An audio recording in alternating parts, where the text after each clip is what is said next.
السلام علیکم ورحمۃ اللہ وبرکاتہ۔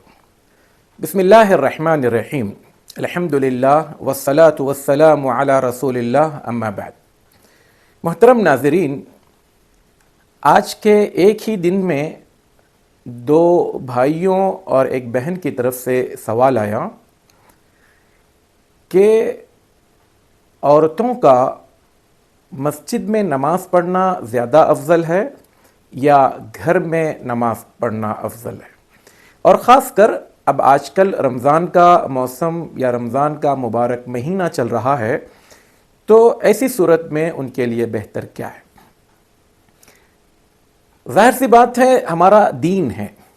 اور یہ دین اللہ اور اس کے رسول صلی اللہ علیہ وسلم کی طرف سے ہم تک پہنچا ہے، اور صحابہ کرام رضوان اللہ علیہم اجمعین بشمول صحابیات رضی اللہ عنہن، انہوں نے ہمارے لیے تقریباً کوئی مسئلہ تشنا ادھورا نہیں چھوڑا۔ ہر وہ چیز جو میرے اور آپ کی ضرورت کی ہونے والی ہے اس کو انہوں نے پوچھ لیا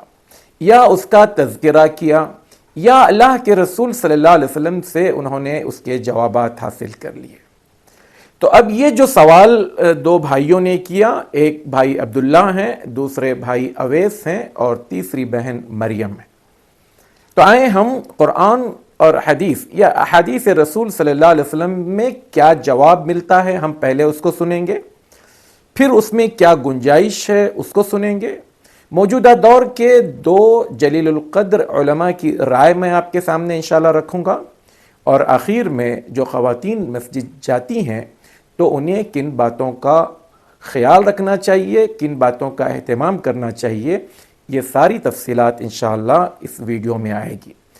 ہمارے عام ویڈیوز کے مقابلے میں یہ ویڈیو تھوڑا شاید لمبا ہو جائے، ظاہر سی بات ہے، مسئلے کی وضاحت کے لیے کچھ وقت لگے گا، برداشت کیجئے، انشاءاللہ اطمینان بخش جواب آپ کو حدیث کی روشنی میں مل جائے گا۔ عبداللہ بن سوید الانصاری رضی اللہ تعالی عنہ اپنے پھوپھی ام حمید رضی اللہ تعالی عنہ سے روایت کرتے ہیں۔ یہ ام حمید بیوی ہیں ابو حمید الساعدی رضی اللہ تعالی عنہ کی۔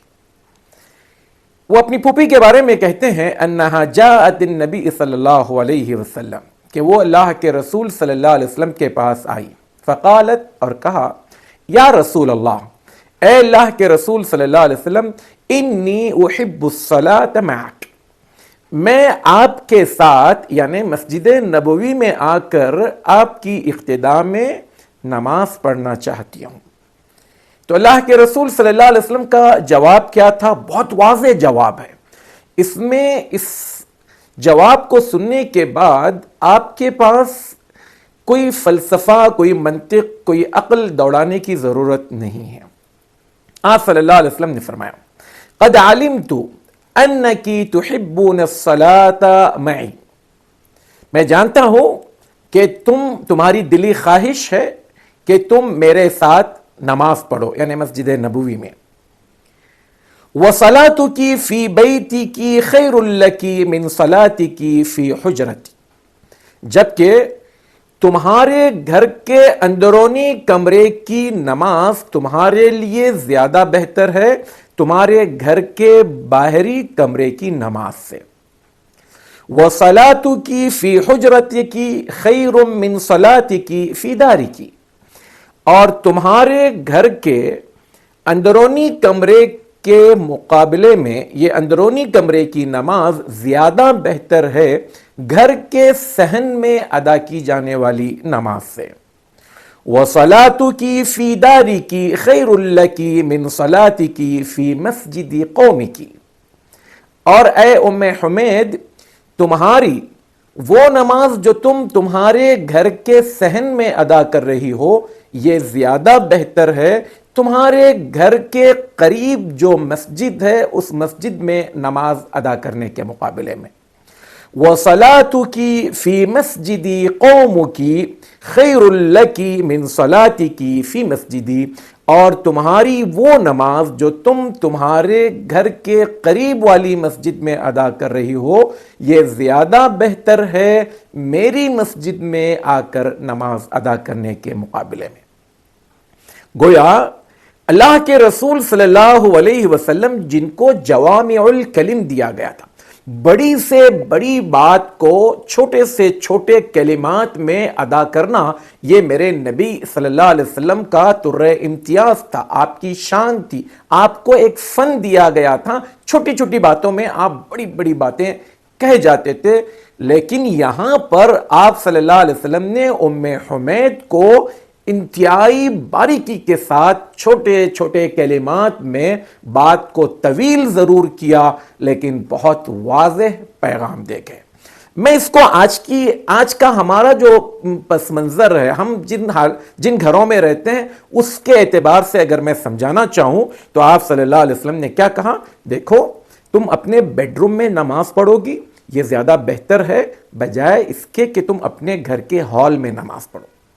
اور تمہارا گھر کے ہال میں نماز پڑھنا یہ زیادہ بہتر ہے تمہارا گھر کے باہر صحن میں آ کر نماز پڑھنے سے، اور تمہارا گھر کے صحن میں نماز پڑھنا زیادہ بہتر ہے تمہارے گھر کے قریب والی مسجد سے، اور تمہارے گھر کے قریب والی مسجد زیادہ بہتر ہے میری مسجد یعنی مسجد نبوی سے۔ گویا اب اس کے بعد دیکھیں، صحابہ کا کمال یہ تھا، اور صحابہ کرام رضوان اللہ علیہ مجمعین کی بڑی خوبی یہ تھی کہ بات کو من و عن مان لیتے تھے۔ تو راوی کہتے ہیں فَأَمَرَتْ فَبُنِيَ لَهَا مَسْجِدٌ فِي أَقْصَى شَيْءٍ مِّن بَيْتِهَا، جب آپ صلی اللہ علیہ وسلم نے یہ بات ام حمید سے کہا تو انہوں نے اپنے گھر کے، بلکہ اگلا جملہ بھی سن لیجئے، وَأَظْلَمِهِ، اپنے گھر کے اندرونی حصے کے ایسے کمرے میں نماز پڑھنے کو جگہ مخصوص کر لیا جو قدرے بنسبت گھر کے دوسرے حصے کے زیادہ تاریک تھا، یعنی جہاں اندھیرا ہوتا تھا۔ فَكَانَتْ تُصَلِّي فِيهِ، اور وہ اس میں نماز پڑھتی تھی، حَتَّى لَقِيَتِ اللَّهَ عَزَّ وَجَلَّ، یہاں تک کہ وہ اپنے رب سے جا ملاقات کی۔ یعنی گھر کے سب سے آخری اور تاریک حصے میں ایک مخصوص جگہ بنوا کر ساری زندگی وہیں پر نماز ادا کرتی رہی۔ یہ حدیث صحیح ابن حبان میں 2217 نمبر پر ہے۔ شیخ شعیب الارناؤوط رحمت اللہ علیہ نے اس کو حسن قرار دیا ہے۔ اب ایک دوسری حدیث سنیں جو عبداللہ بن مسعود رضی اللہ تعالی عنہ سے، وہ فرماتے ہیں صلاۃ المرأة فی بیتہا افضل من صلاتها فی حجرتہا وصلاتها فی مخدعہا، اور کسی نے مخدعہا لکھا ہے، افضل من صلاتها فی بیتہا، یہ صحیح الجامع کی روایت ہے جس کو شیخ البانی نے حسن کہا ہے۔ اس میں ایک لفظ آیا ہے فی مخدعہا یا مخدعہا، اس کا معنی بھی گھر کا ایک ایسا حصہ جہاں پر زیادہ پردہ ہو، جہاں پر زیادہ تنہائی ہو، جہاں پر زیادہ خلوت ہو، جہاں گھر والوں کا بھی آنا جانا وہاں تک ہر آدمی کے بس کی بات نہ ہو۔ دونوں احادیث کا معنی اور مفہوم یہ ہے کہ عورت اپنی نماز کو جس قدر اندر سے اندر، تاریک سے تاریک اور تنہائی سے تنہائی میں جا کر نماز ادا کرے گی، یہ سب سے زیادہ افضل نماز ہے۔ اب رہا مسئلہ مسجد جانے کا، اس میں دو رائے نہیں کہ مسجد جانے کی اجازت ہے، گنجائش ہے، رخصت ہے، افضل نہیں ہے۔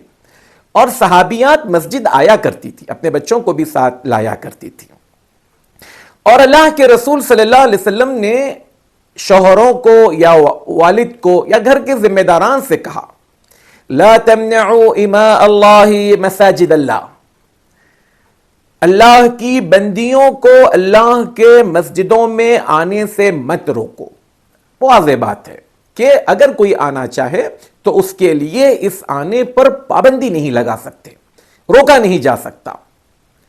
اب اس حوالے سے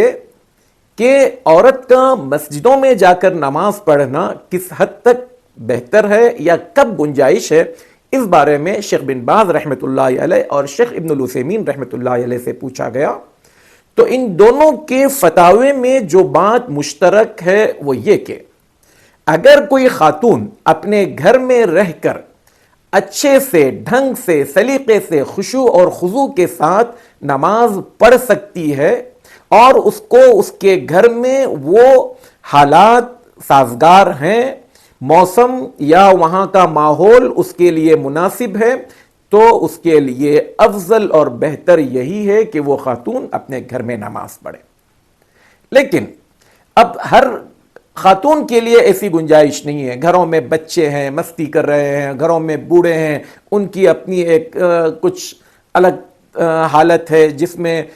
نماز وہ ڈھنگ سے نہیں پڑھ پاتی ہے، یا وہ خشوع و خضوع حاصل نہیں ہوتا ہے، یا اتنی پڑھی لکھی نہیں ہے کہ اس کو لمبی صورتیں یاد ہوں، یا وہ قرآن کو دیکھ کر ہی صحیح نفل نمازوں میں جیسے تراویح وغیرہ کی نماز ہے، قیام اللیل وغیرہ میں وہ دیکھ کر نہیں پڑھ سکتی، اور اس کو مسجد کی نماز میں زیادہ خشوع اور خضوع ہے، اور وہاں کی نماز میں اس کو اطمینان اور سکون ہے، اور وہاں پر اس کو لگتا ہے کہ واقعی میں عبادت کر رہی ہوں، ایسا ماحول اسے گھر میں میسر نہیں ہے، جگہ کی تنگی کی وجہ سے، لوگوں کے آمد و رفت کی وجہ سے، یا گھر میں وہ ماحول نہیں ہے جس میں وہ اس طرح کی نماز ادا کر سکے، تو اس عورت کو مسجد آنے کی ضرور گنجائش ہے، اور دونوں شیخین نے اس کی گنجائش رکھی ہے۔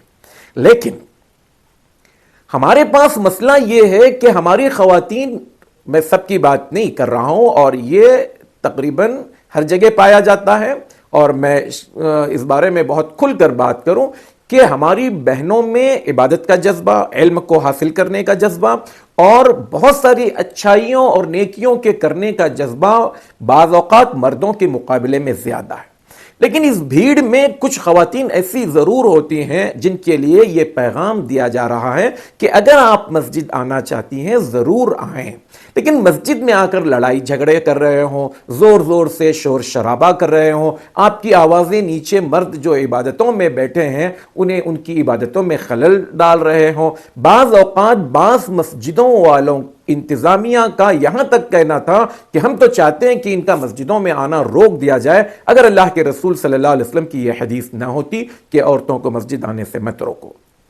تو اس کا مطلب آپ آئیں، سلیقے سے آئیں، خاموشی کے ساتھ مسجد میں بیٹھے، جگہ کو پکڑنے کے حوالے سے جھگڑا ہوتا ہے، تو میں ہوتی ہے، بلکہ بعض اوقات ہاتھا پائی ہوتی ہے، تو یہ کسی صورت میں بھی ایک عبادت کرنے والی اللہ کی بندی کو یہ زیب نہیں دیتا۔ بالکل خاموشی کے، جہاں آپ کو جگہ ملے آپ نماز پڑھنے کے لیے آئیں، وہاں پر ہمارا کوئی ڈیرا ڈال کر رہنا تو نہیں ہے، تو اطمینان کے ساتھ۔ اور یہ بھی ایک غلط عادت ہے کہ بسا اوقات لوگ جو پہلے آتے ہیں انہیں جگہ نہیں ملتی، کچھ خواتین جا کر 8-8 10-10 عورتوں کے نام پر کچھ جگہ ریزرو کرتی ہیں، یہ اسلامی نقطہ نظر سے بھی غلط ہے۔ ہاں، اگر آپ مسجد میں موجود ہیں، مان لیجئے کوئی وضو کرنے کے لیے گیا، کوئی استنجا کے لیے گیا، آپ مسجد میں موجود ہیں تو جگہ وہ ریزرو رکھ رہے ہیں، ٹھیک ہے۔ آپ ابھی آئے ہی نہیں ہیں اور آنے سے پہلے آپ نے کسی اور کو جگہ بک کرنے کے لیے دیا، اخلاقی طور پر، ایمانی طور پر، اسلامی نقطہ نظر سے یہ چیز بھی غلط ہے۔ اب جن باتوں کا اہتمام کیا جانا چاہیے مسجد میں آنے کے لیے، نمبر 1 وہ اکیلے نہ آئیں، خاص کر یہ جو نمازیں ہوتی ہیں رات میں ہوتی ہیں، اور اس میں بھی قیام اللیل کی جو نمازیں ہوتی ہیں وہ تو آدھی رات کے بعد ہوتی ہیں، اکیلے بالکل نہ آئیں، چاہے آپ کا گھر آپ کی مسجد سے کتنے ہی قریب کیوں نہ ہو۔ دوسری چیز، خوشبو لگا کر نہ آئیں۔ اللہ کے رسول صلی اللہ علیہ وسلم نے عورت کو خوشبو لگا کر باہر نکلنے سے سختی کے ساتھ منع کیا ہے، اور اس کے بہت غلط اثرات بھی ہوتے ہیں۔ نمبر 3، زیب و زینت کے ساتھ نہ آئے، ایسے عبایا بھی نہ پہنے جس کو دیکھ کر لوگوں کی توجہ وہاں پر جاتی ہو، سیدھے سادے انداز میں اپنے زیب و زینت کو چھپا کر آئیں، اور برقعوں میں بھی ایسے برقعوں کا انتخاب کریں جو پوری طرح سے پردہ کرتے ہیں۔ اپنے شوہر یا اپنے والد کی اجازت کے بغیر نہ آئیں، یا کم از کم انہیں اطلاع دیں کہ آپ جا رہے ہیں، بلکہ افضل اور بہتر تو یہ ہے کہ انہیں بھی اپنے ساتھ مسجد میں لے آئیں، ان کو بھی نماز پڑھنے کے لیے کہیں۔ اگر وہ کہیں کسی جگہ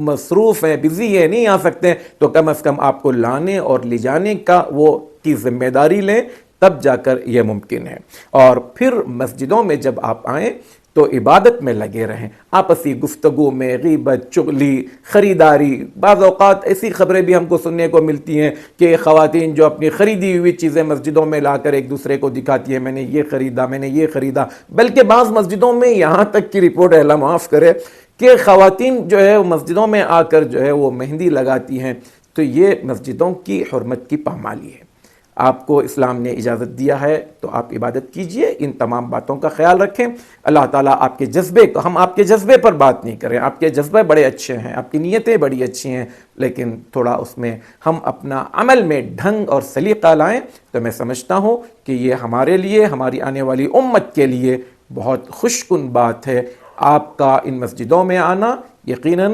اسلام کے لیے بھی اور آپ کے اپنے لیے بھی باعث برکت ہو سکتا ہے. مسجدوں میں وہ سب کچھ چیزیں پائی جاتی ہیں جو شاید گھروں میں نہیں پائی جاتی، تو اس لیے مسجدوں سے استفادہ کیا جا سکتا ہے، دروس سے استفادہ کیا جا سکتا ہے. ایک اجتماعی طور پر عبادت کا جو مزہ ہے، جو لطف ہے، وہ لیا جا سکتا ہے. لیکن اپنے آپ میں تبدیلی لائیں تو انشاءاللہ آپ کا مسجد آنا اللہ کے نزدیک بھی بہتر ہوگا اور آپ کی اپنی عبادت کے لیے بھی. اور اللہ کے رسول صلی اللہ علیہ وسلم نے جو بہتری کی بات کہی ہے، ان خواتین کو پھر سے میں کہوں گا جو اپنی نمازیں خود پڑھ سکتی ہیں، بھلے وہ دیکھ کر پڑھ رہی ہوں، تو افضل مسجد نبوی سے بھی افضل اگر ہے تو میں سمجھتا ہوں کہ اس افضلیت کو ہم اختیار کرنا چاہیے. اور ام حمید رضی اللہ تعالی عنہ کی جو بات ہم نے کہی کہ انہوں نے ایک جگہ مخصوص کر لیا اور مرتے دم تک انہوں نے اسی جگہ نماز پڑھی، یہ کمال ہے اللہ کے نبی صلی اللہ علیہ وسلم کے لفظ پر عمل کرنے کا. انہوں نے مسجد نبوی کے مقابلے میں اپنے گھر کے تاریک اور ایک تنہائی جگہ پر عبادت کو پسند کیا. اللہ تعالیٰ مجھے اور آپ کو کہنے اور سننے سے زیادہ عمل کی توفیق عطا فرمائے.